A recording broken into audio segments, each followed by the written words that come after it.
What's up, everyone? My name is Rad, and I'm here today bringing you my ultimate beginner's guide for Counterside. I did start playing on the day of release for the Southeast Asia launch, so I have put in a good amount of hours into the game. I will be covering over all the aspects of the game that I can think of, so there will be timestamps down in the description below if you want to watch or hear a certain section. Without further ado, let's drop that transition. Now, you might have missed this in the tutorial, but I'll go over it since I believe it is very important. That is role advantages. Now, as you can see, there are role advantages in Counterside. If you've played Arknights in the past, it is a tad bit similar, I would say. Striker is effective against Ranger. Ranger is effective against Defender. Defender is effective against Snipers, and Snipers are effective against Strikers. It's vice versa for the reduced damage reduction. So strikers are ineffective against snipers and so on and so forth. As you can see, there is quite a bit of damage difference if you form and dispatch your teams correctly or incorrectly. Early on in Counterside, you won't notice it much, but later on in the game you will. Even I was a bit confused early on with the role advantages, but once you memorize it, it'll become like second nature. Alright, so once you are done with the tutorial and are able to go wherever you please, if you go to your mail, you will have a bunch of goodies waiting for you. These right here are the pre-registration rewards given out. I highly advise to collect everything except the Eternium you earn while leveling up. Reason being, you can save the Eternium in the mail and then use it for when you need to farm specific items, fragments, etc. later on. If you collect the Eternium immediately, you'll essentially be wasting stamina because you'll be capped for a very long time. You should use the base stamina you get in game along with the stamina that regenerates over time first. 75 Eternium regenerates every 5 minutes. The Eternium in the mail has a 7-day expiration time, so you do not need to use it immediately. Like I said, I highly advise saving it in the mail, but if you want, you could just collect it all. So next up, recruitment. It's essentially the gacha and where you will be pulling for units. Eventually, after you're done with the tutorial, you will be sent to the selective recruitment, which is right here. This essentially enables you to obtain 1 SSR or 6-star, 3 SRs or 5 stars, 3 Rs or 4 stars, and 3 Ns or 3 stars. I mentioned them both ways just in case some new players aren't familiar with the gacha terminology. Here, you will have the opportunity to roll for whatever units you like. You have 30 chances at it, but before you do this, I personally highly recommend to see what units you roll for first and other banners. First is the OBT Special Counters Only banner. As of the making of this video on May 27th, 2021, you are given a free 10 pull every day for the next 14 days within this time period that it is available. That means you will be getting 140 units, and then I would recommend to see what you get from your selective banner, because you might be lucky and get 3 different SRs, and then you could just get the selective SR that you want from the selective recruitment. Also, as you progress through the game and complete certain tasks, you will be earning a multitude of employment contracts. They are essentially free pools. With those, I highly recommend rolling on the White Rabbit Favored Recruitment banner first to obtain a Yang Harem, which is her right here. I personally recommend this because she is an incredibly fantastic support. If you do get lucky and get her really early, then I recommend to just put the rest of the pools into Gayun. She's incredibly great as well. To my knowledge, the selective banner has no expiration to it, so it won't be going away. You also have Recruit on Demand, which is essentially a free pool you will get every day you log in.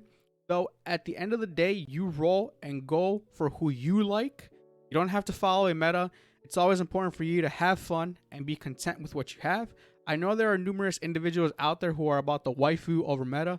I totally get you. If you are interested in what units to look out for, then I would say look out for Kyle Wong, Xiao Lin, Nanahara Chifuyu, Elizabeth Pendragon, and Shinja. Moving on to missions, this is one of the most important things to be on top of in Counterside. You'll have your daily missions, which are tasks you can complete. Get to 65 points and you'll collect your daily reward. It'll be 30 company experience and 60 quartz. Then there's your weekly missions. Same thing as daily, except you have a week to complete it. At 50 weekly mission points, you'll be rewarded with 50,000 credits. At 100, you'll be rewarded with 200 quartz. And at 170, you'll be rewarded with 3 employment contracts. Continuing is achievements. It's self-explanatory. You'll get achievement points and rewards upon completion.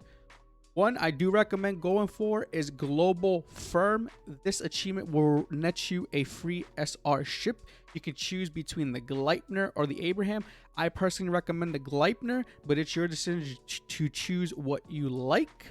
Next are emblems. Same as achievements, except you just earn an emblem and rewards as well.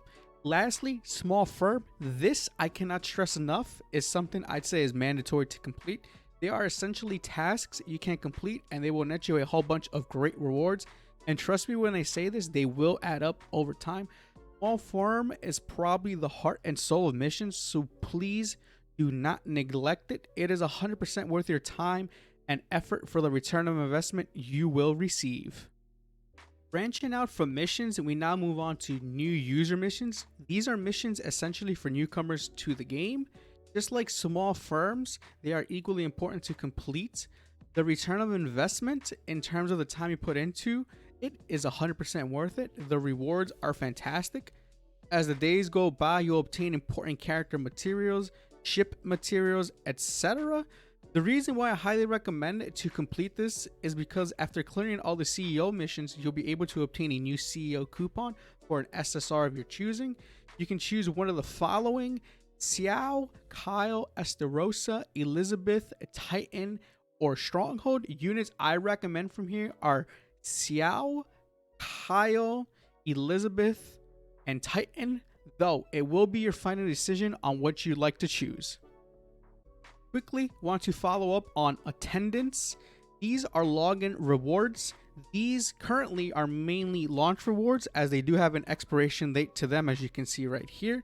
I assume, but I could be wrong, that in the future there will be a permanent set of login rewards that are the same for all players.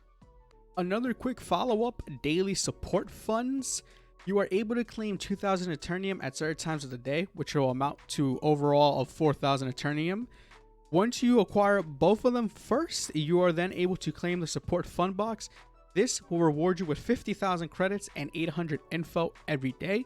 Info is used for leveling up character skills, performing dives, and for repeating and or stacking missions. Next up, squad. Here you are able to form your squad and the order in which you want to dispatch them. Dispatchment order goes from left to right. This is mainly for when you auto-complete stages in the future or strategy gauntlet, I believe. So, for example, Hilda would be first, then Mina, then Shiyun. Also applies to the 5th and 8th slots as well. So, if you manually play, you can select which of the first 4 you want to dispatch first. I'll be going over squad deployment in the future, so I won't dive too much into it. I want to keep it as simple as possible. So, proceeding into community, this section has partners. It's essentially where you can add or find friends to play with or block them, if that's something you like to do as well. For mentee, you can select a mentor and then complete tasks that award you both rewards. As you can see, one of them is a randomized SSR, but you would have to complete all these tasks first, and they also have incredibly good rewards. And lastly, your profile. Here you can edit what squad you want to showcase, change your CEO name, add a company motto, etc. So now we're heading into a whole bunch more other sections. I'll start off with operations. Mainstream is your main campaign. It is divided into episodes that are divided into parts. They do consume Eternium. You can also claim rewards depending on your objectives completed. You don't have to S rank all stages, and you don't have to complete all the objectives the first time around. You can always come back to them. Upon completing each episode on normal, you then have the option to replay them on hard mode. Rewards on this difficulty are much better and greater than what they are on normal. Next is supply operation. This is essentially where you farm specific materials or unit data for your needs. Riot suppression will reward you with either appraisal, training data, or catalyst. Investigation activities reward you with either APT core, ship material, conversion materials, so on and so forth. Talent recruitment. is where you can obtain unit data to farm specific units, such as one of my favorites is Kim So Bin. Another one is Peacekeeper. You can also do the Buzzard, etc. One character in particular I highly recommend to farm when you are able to is Evelyn. She is an incredible support, I would definitely say. Then Simulation. These are important materials you will need to farm in order to level up or limit break your characters. You will have the ability to do 2 per day for each one. If you do have simulation tickets, you are able to do extras.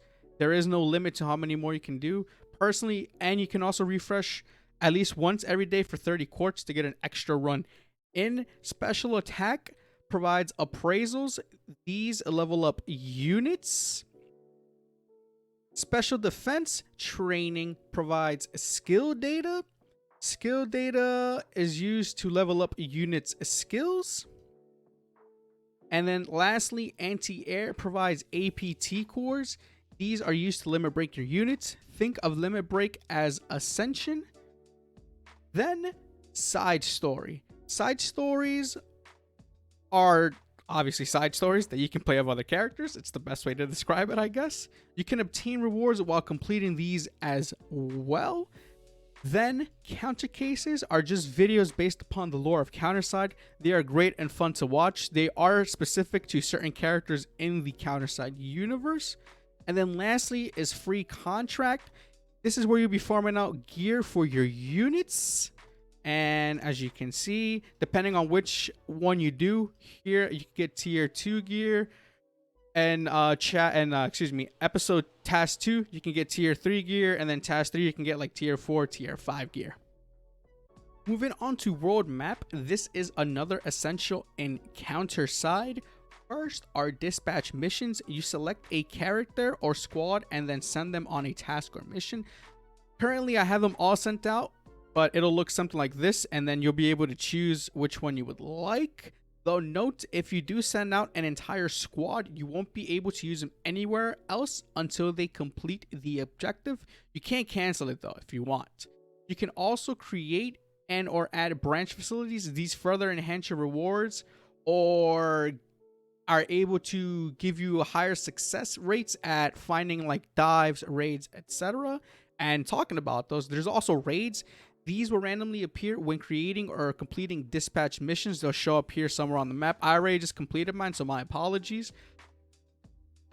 And you will also have 24 hours to be able to defeat or complete dives or raids. Some of them can be quite hard, and you will need a bunch of characters to defeat it, especially the raids, I would say. And then lastly, here are your regular dives. These are essentially exploration missions that you can complete and earn some sweet rewards. There are 35 of them currently, and they do progressively get harder the deeper you dive. Proceeding into the headquarters, this is where it all goes down in terms of leveling, crafting, etc. First up, the lab. Here you can implant, skill train, or limit break your units. Implant just boosts the raw stats on certain characters. You use duplicates for these. In skill training, this is where you level up or raise your talent units. They require training data and info as well. The max level on a unit skill is level 5 as of currently. Lastly, limit break. This is basically ascension in other terms. You can limit break characters to go from 2 to 3 star, 3 to 4 star, and so on. These require credits and APT cores, though note, if you have SSRs or SRs and you plan on limit breaking them into higher levels, please save your duplicates as they will essentially lower the numerical value of materials.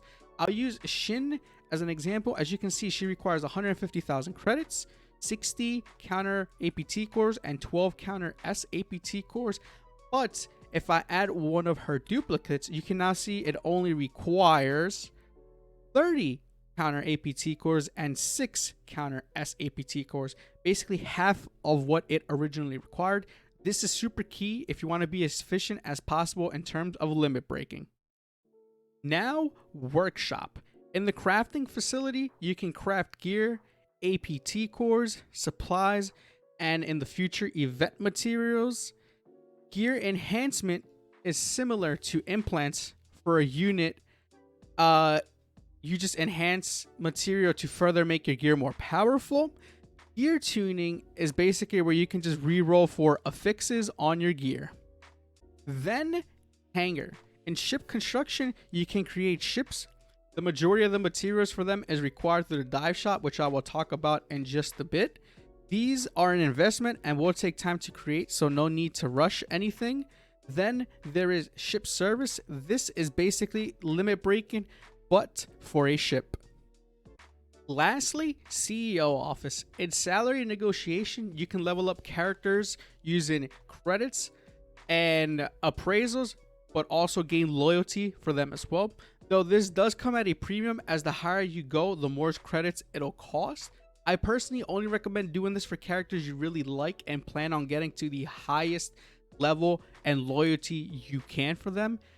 Then lifetime contracts. Upon achieving 100 loyalty with a character, you have a lifetime contract to use on them.